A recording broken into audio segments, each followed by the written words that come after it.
sa balaang Trinidad og mo palawang pagita sa atong pagtuon niini pinaagi sa pagtuon usab sa usa ka karaan nga pagtulun-an og practice nga familiar kaayo tang tanan. Ug mao kini ang gitawag nga ang paghimo sa badli sa cross, no, by making the sign of the cross. Mo na ang title sa atong teaching karong gabi una, the Holy Trinity, the sign of the cross. No. The sign of the cross actually nagsugod ni matod pa sa mga early church fathers sama ni Saint Basil usa sa mga church fathers gyud og mga haligi sa Orthodox nga Catholicism sa 4th century.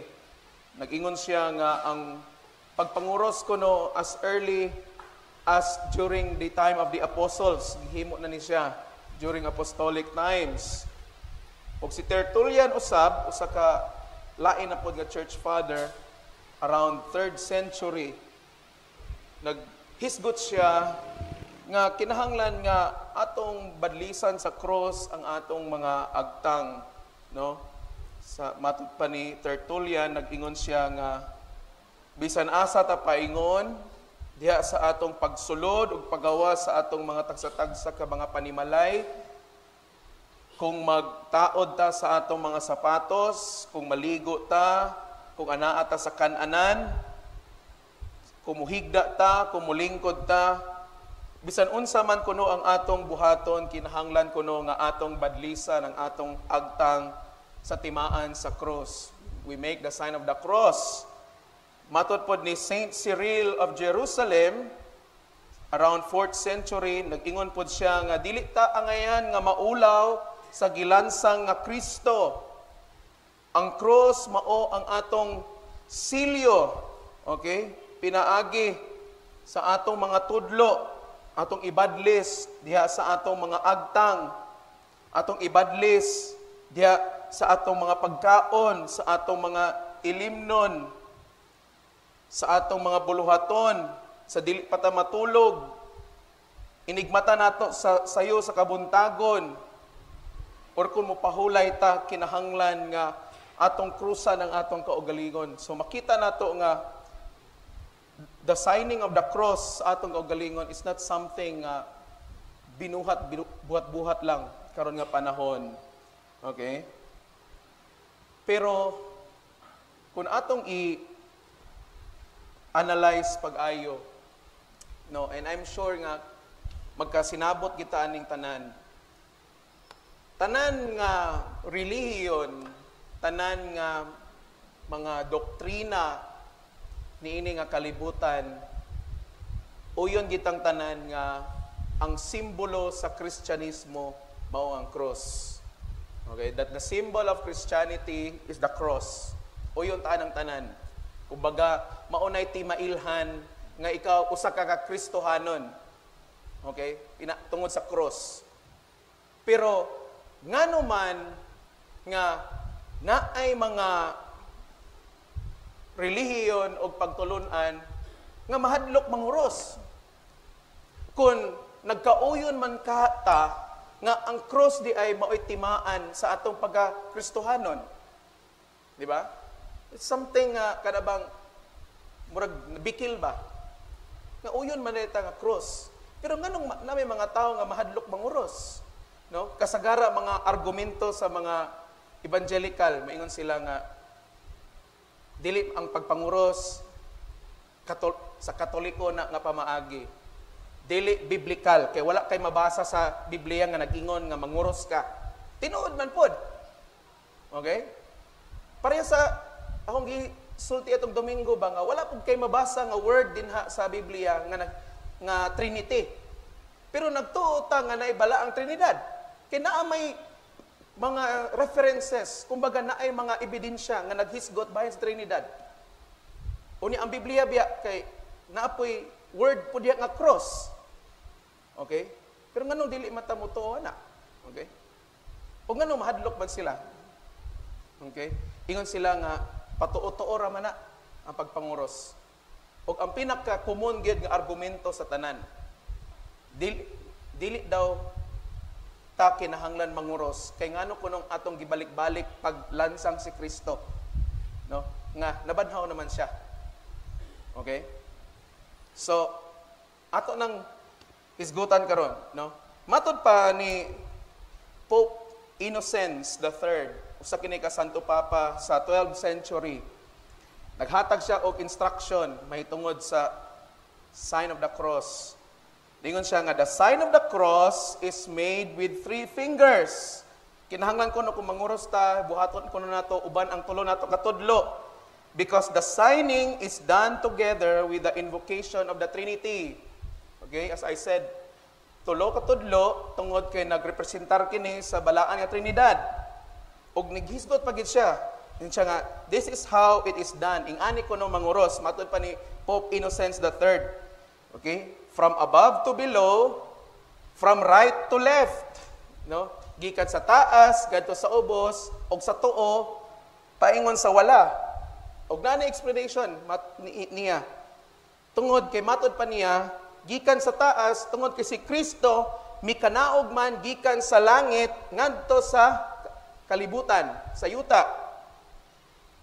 And from the Jews, gikan sa mga Hudyo, mo nang sa tuo. Okay? May latas din siya ngadto sa mga hintil. Manang pawala. Pero matod pa niya, however, daghan pud kuno ang gapanguros nga imbes nga tuo gikan sa wala, daghan kuno gapanguros nga gikan sa wala ngadto sa tuo. Okay? Kay napo sa explanation ani, tungod kay gikan sa kagul-anan, mulatas, kinahanglan ko nga mulatas ta ngadto sa himaya ni Kristo. Sama nga si Kristo milatas gikan sa kamatayon ngadto sa kinabuhi o gikan sa Hades ngadto sa paraiso. Okay? Yan siya, some priests do it this way so that they and the people will be signing themselves in the same way. Okay? Siya mismo nag-ingon nga in siya nga, i-picture out ninyo ni, ihulaggoy ninyo ni, nga, ang usa kuno kapari, nag-atubang kuno sa mga tao. Okay?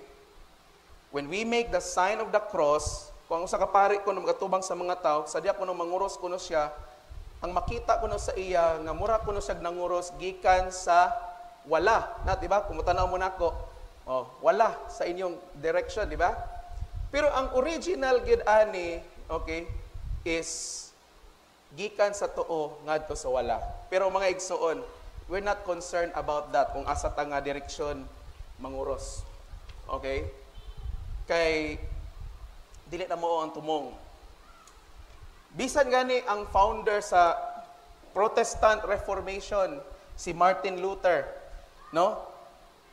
Sa iyang catechism sa year 1529, iyang gisultihan no ang iyang mga sakop nga, in the morning, when you rise from bed, sign yourself with the Holy Cross and say, in the name of the Father, the Son, and the Holy Spirit, Amen.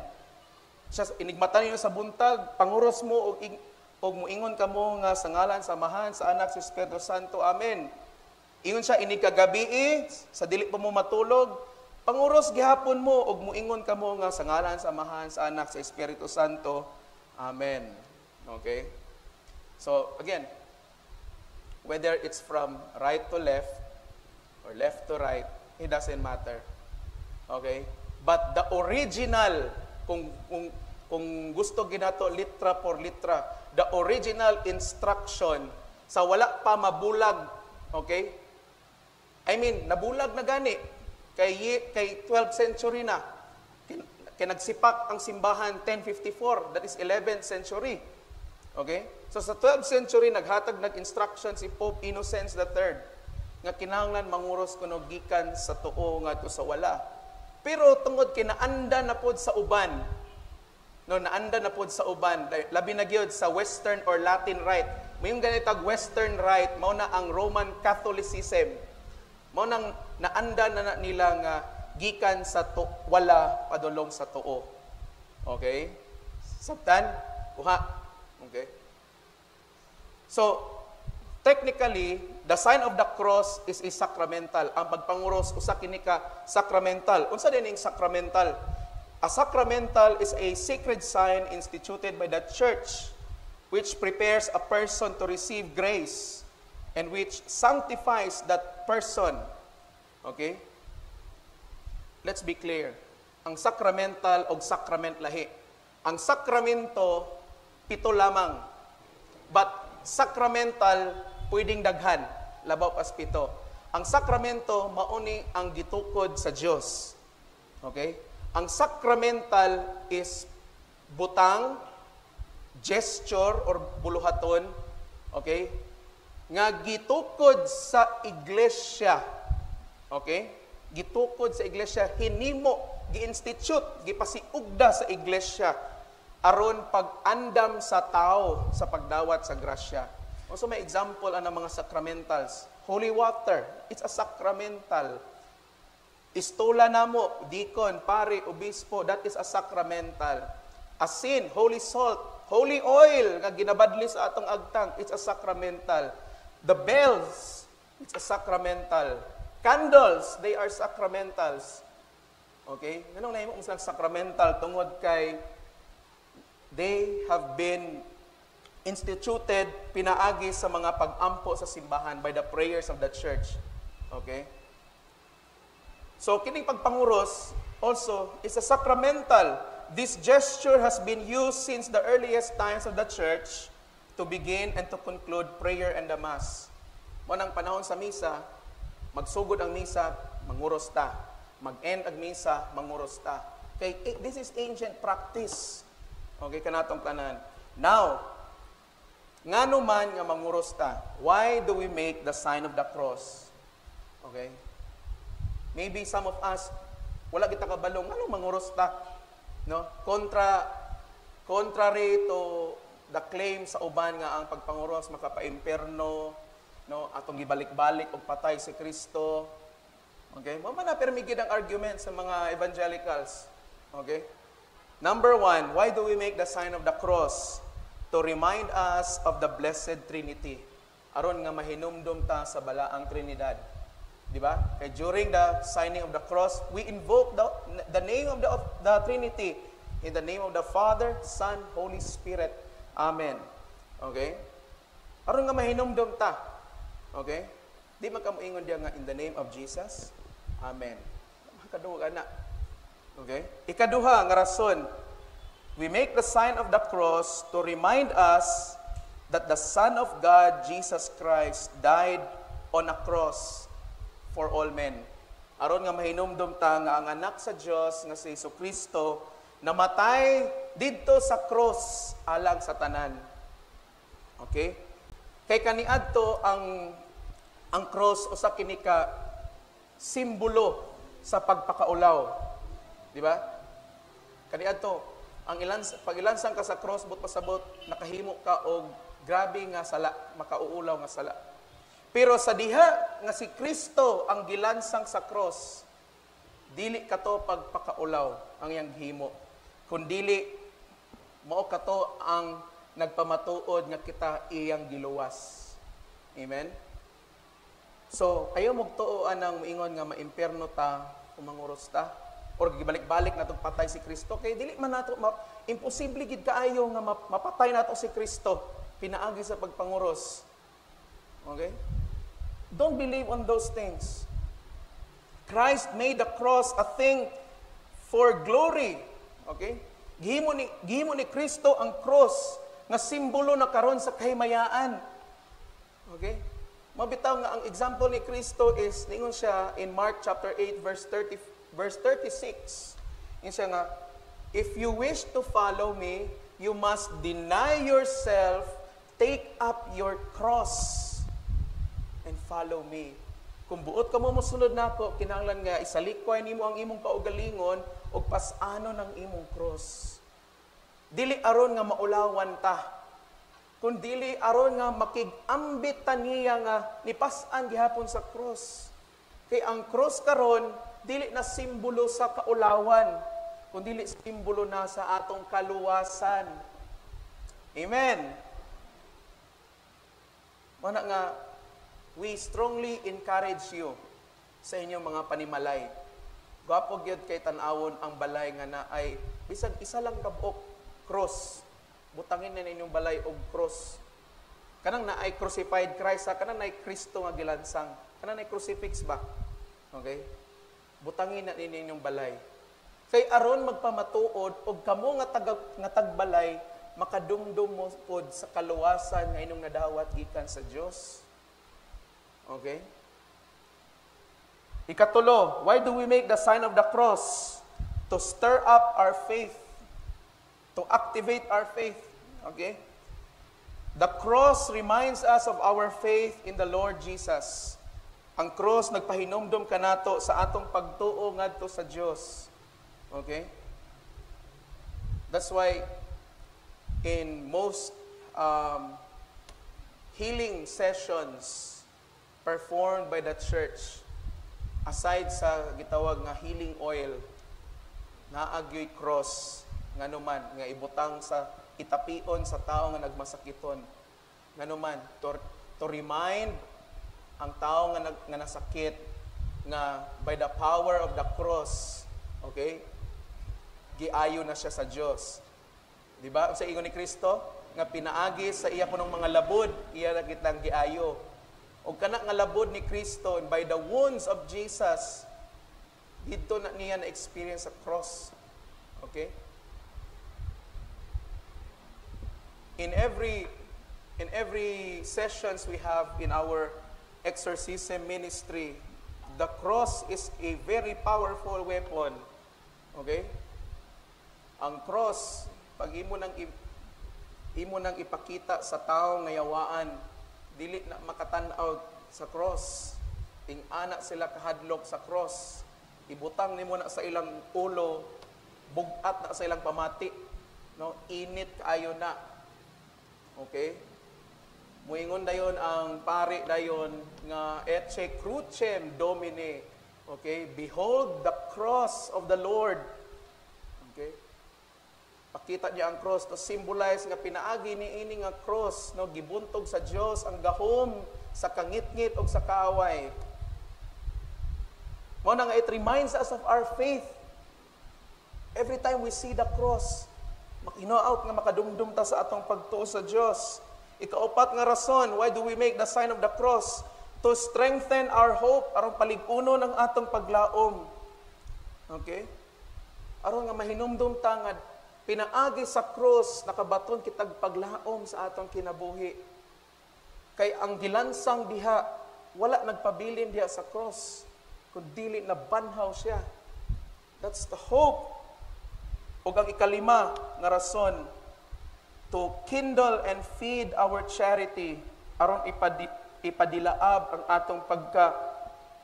ang atong gugma o pagtagad ngadto sa uban.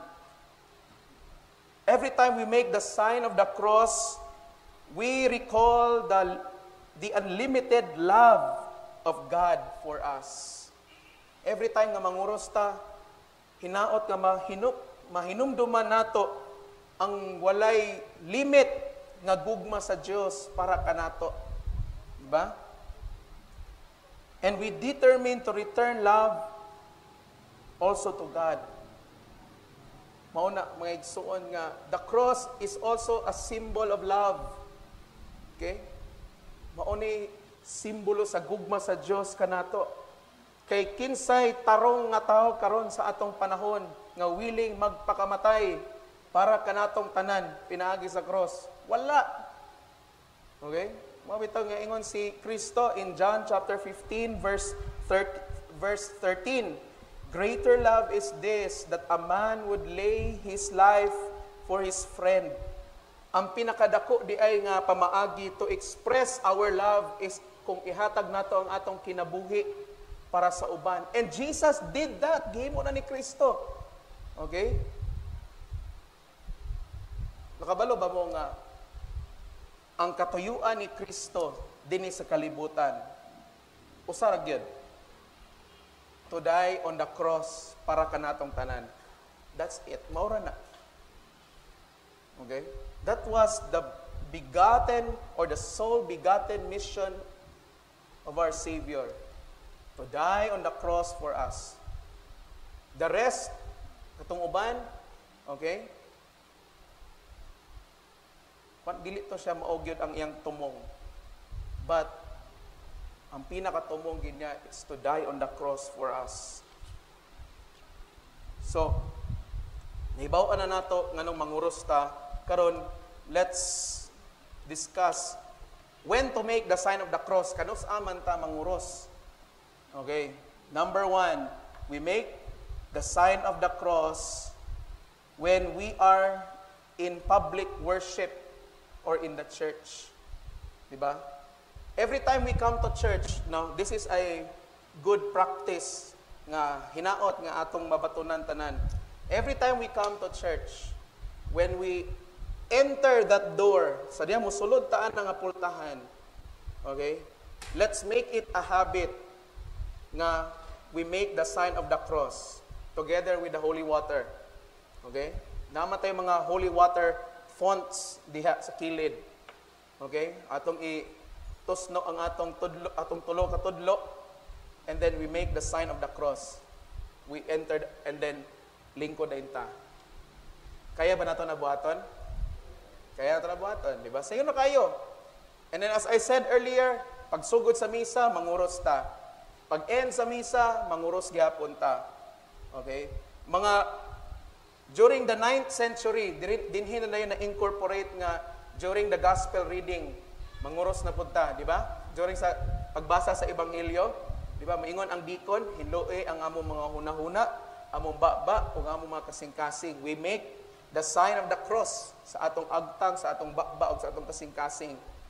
Okay? But in the 9th century na siya na-incorporate. Okay? During the singing of the Holy Holy or the Sanctus Benedictus, di ba? Whether kantahon or recite, di ba? Holy, holy, holy Lord, God of power and might, heaven and earth are full of your glory. Hosanna in the highest. Blessed is he who comes in the name of the Lord. It's not just a gesture para sa mga tao nga nasa altar. It's a gesture para kanatong tanan.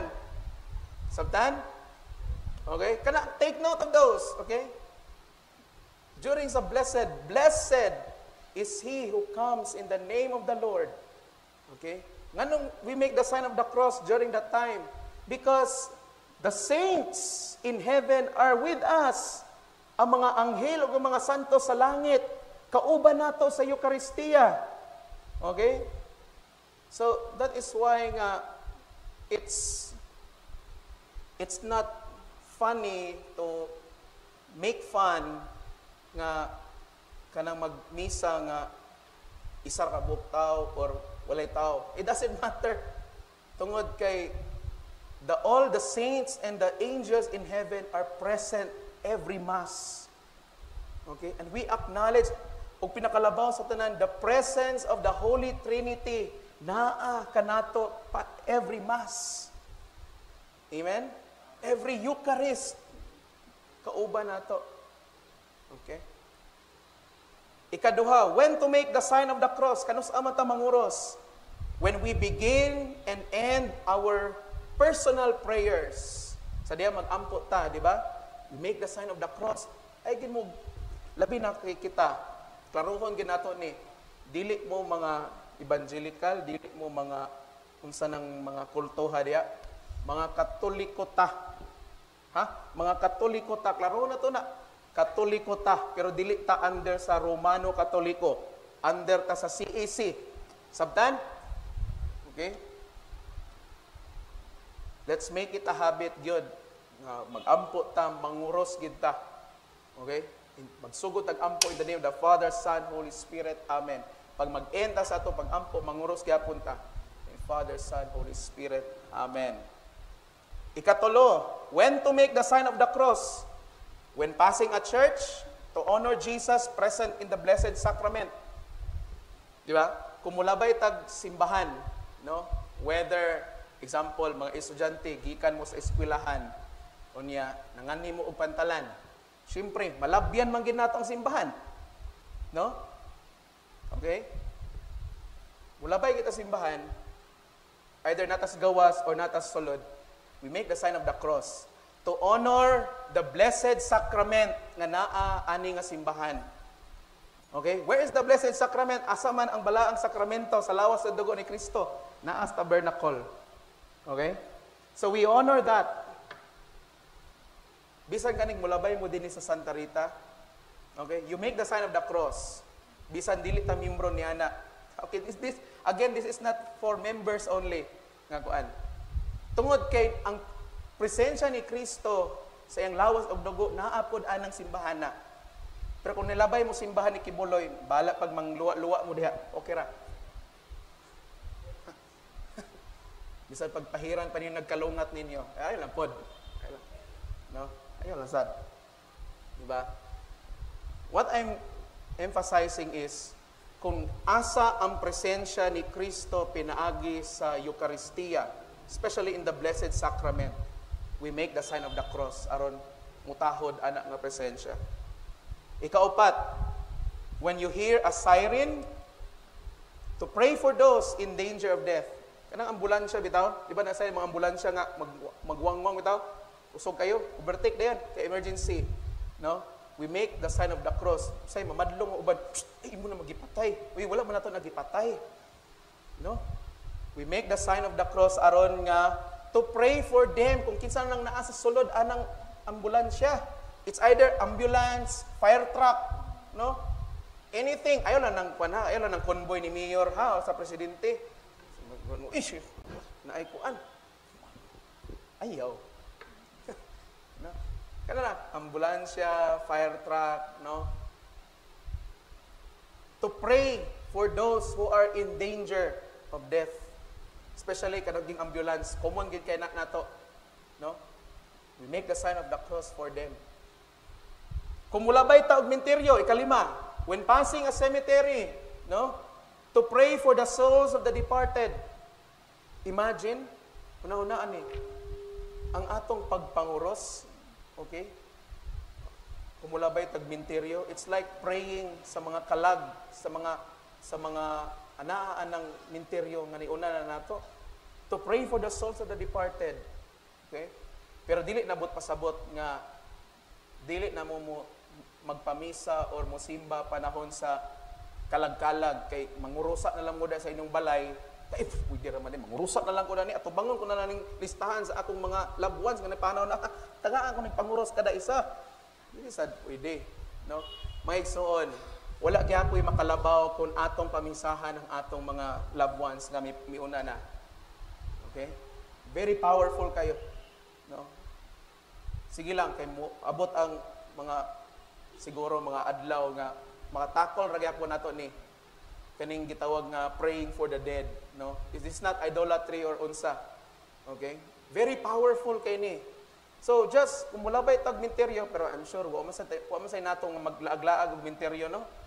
No, ganang mag-trip lang mga atong menteryo ba nga kita kag pansyon bitaw, uy. Ano pa isa? Uy. Sa ka mag-ana sa siguro, di ba? But kung makaadto ka manggani, okay? Isa lang. To pray for them. Ikaunom, kung kita ka nga naay na disgrasya, okay? You make the sign of the cross. To pray for those nga na-involve ana nga disgrasya. Again, wala na to na sila gipatay ha. Ato na silang giampo. Okay? To pray for those in that accident who are suffering in pain.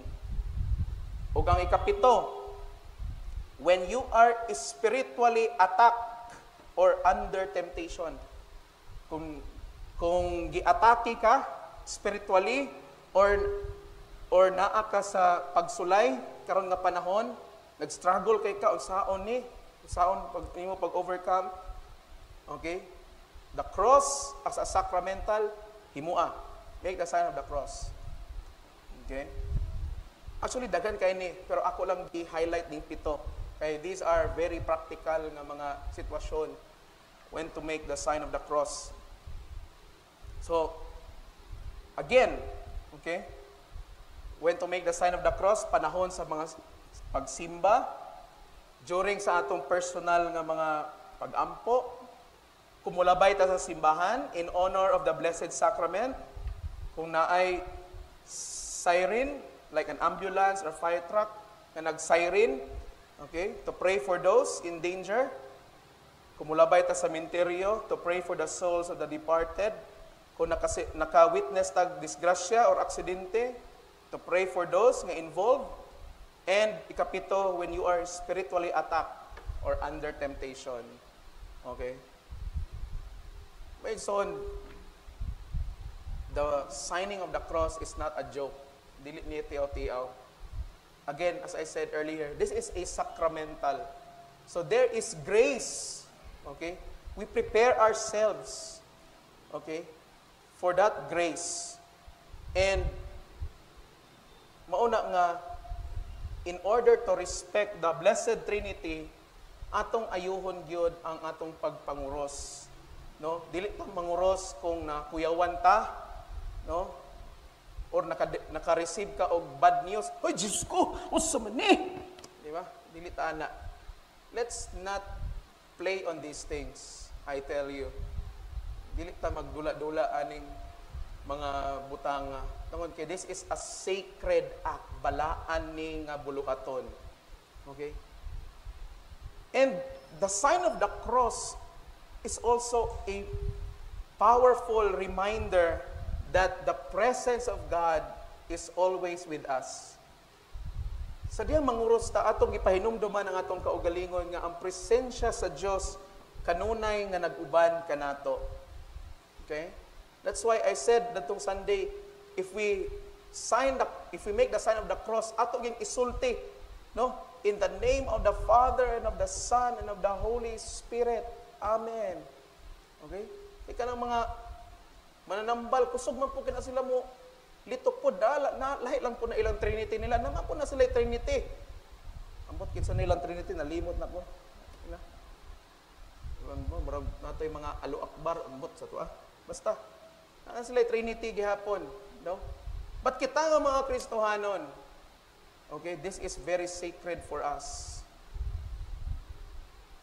In fact, during exorcisms, we always start the exorcism with the sign of the cross in the name of the Father, Son, Holy Spirit. Amen. Kana palang daan, kurog na ang nayawaan. Kurog na ang mga yawa. Kikabaw na sila nga, oy, abot na ang Diyos. Ana ang Diyos din eh. Okay?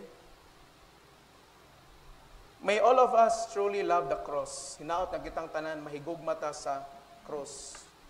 No? Dili naton isalikway. As I said earlier, nindot kayo og encourage gid mo namo nga sa atong balay, bisag isa lang ka buok, magbutang ta og cross with the crucified Christ. Katong naay Kristo nga gilansang, para na ba? Okay? Pero risen Christ lang na siya nga crucifix. No? Katong crucified Christ katong nag-anak ba? Okay? Isa lang to remind us, no? Sa atong kaluwasan. To remind us nga ang tag-iya sa atong balay ang Dios, no? Dili kita ang tag-iya sa atong balay. It is God's. Okay? Unless the Lord builds the house, your labor is in vain. Mao na nga sa diha pong manguros ta, we consecrate ourselves to the Holy Trinity. Atong gikonsagra ang atong kaugalingon sa balaang Trinidad sa dihang manguros ta. Okay? So unsa pa may or kinsa pa man nga Dios ang atong daganan di ay aside from the Holy Trinity. Wa nagilain. It is only them who is God. Usar gid kabuok ang Dios. Okay? Again, when we make the sign of the cross, the three fingers, okay, that symbolizes the Trinity. Ang duha, it represents the nature of God. God and human. Okay? And then, in the name of the Father, agtang, on the chest, the Son, okay, the Holy, shoulder, Spirit, left shoulder. Amen. Okay? Actually, naay two versions ani. The original version is in the name of the Father and of the Son and the Holy Spirit. Amen. I-fold ang hands. Okay? The second version is katong akong gipakita ganina nga dire sa mag-end sa tunga. So either of the two. And whether you are right to left or left to right, it does not matter. Okay? Kaya I remember na topic ni during dito sa summit namo sa Cebu. Okay? Nga unsa gid kuno ang stand kuno sa CEC nga kung ang Roman Catholic is wala sila magsugod, asa man ta? Okay? So now you know the answer. Okay? Kay right from the very beginning, no? Nagsugod gid sa tuo. Nahimo lang wala tungod kay ang pare nga mag-atubang sa mga tao, awaton man sa tao. So abi nila og wala.